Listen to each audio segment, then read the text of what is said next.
meninggal.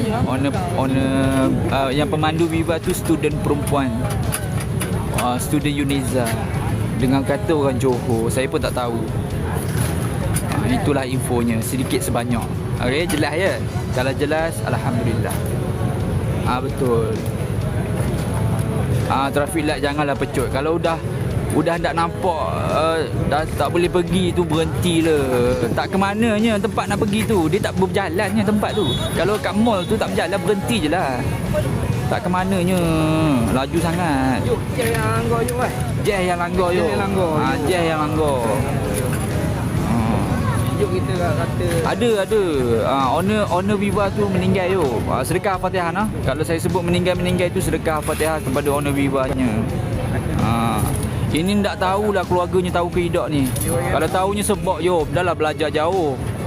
Kalau lah betul infonya katanya orang Johor.